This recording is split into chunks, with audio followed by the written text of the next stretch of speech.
Lundi de la première semaine de Carême, François d'Assise et l'obéissance à l'Église. Suivre le Christ en communion. La liturgie de ce lundi nous rappelle l'importance de marcher selon la volonté de Dieu et de demeurer en communion avec son Église. Quiconque m'écoute et met mes paroles en pratique ressemble à un homme prudent qui a bâti sa maison sur le roc. François connaît ce même appel à l'obéissance. Lorsqu'il quitte sa maison et se dépouille de ses vêtements pour remettre sa vie entre les mains de Dieu et de l'évêque d'Assise, il manifeste un cœur disponible et soumis à l'autorité légitime. Obéir à l'Église n'était pas pour lui un renoncement à sa liberté, mais un chemin vers la véritable liberté, celle qui permet de suivre le Christ sans détour. Le Carême nous invite à cet exercice quotidien, discerner la voix de Dieu, écouter les conseils de l'Église et agir avec fidélité, même lorsque c'est difficile. L'obéissance de François n'est jamais servile. Elle est filialité et confiance. Il découvre que l'autorité de l'Église ne restreint pas, mais libère. Elle guide ses pas, le préserve des erreurs et lui permet de construire une vie centrée sur l'Évangile.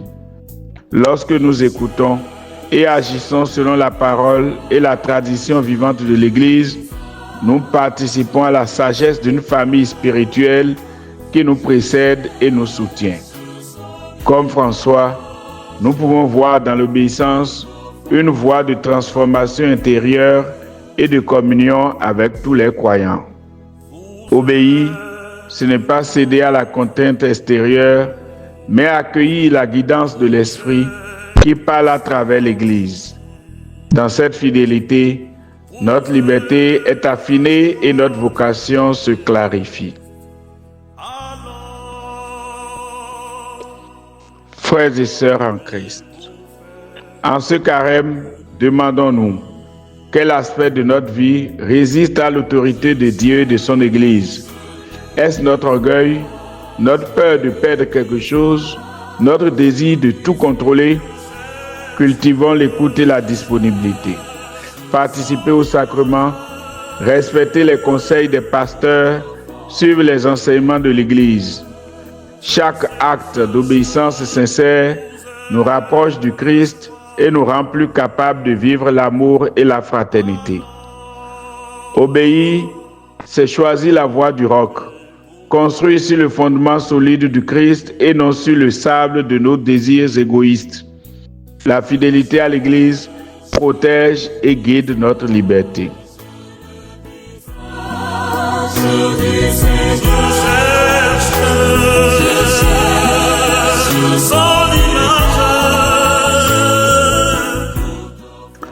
Prions.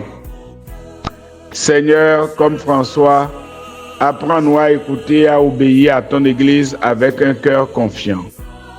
Délivre-nous de la tentation de suivre seulement nos propres désirs et de construire sur le sable de nos volontés. Aide-nous à accueillir la parole et la guidance de tes serviteurs comme un moyen de grandir en sagesse et en amour. Que notre fidélité à l'Église transforme notre liberté en service, notre discipline en joie et notre obéissance en témoignage vivant de ton évangile. Fais de nous des disciples humbles et courageux, capables de suivre le Christ dans la fidélité et la paix intérieure. Amen. Je cherche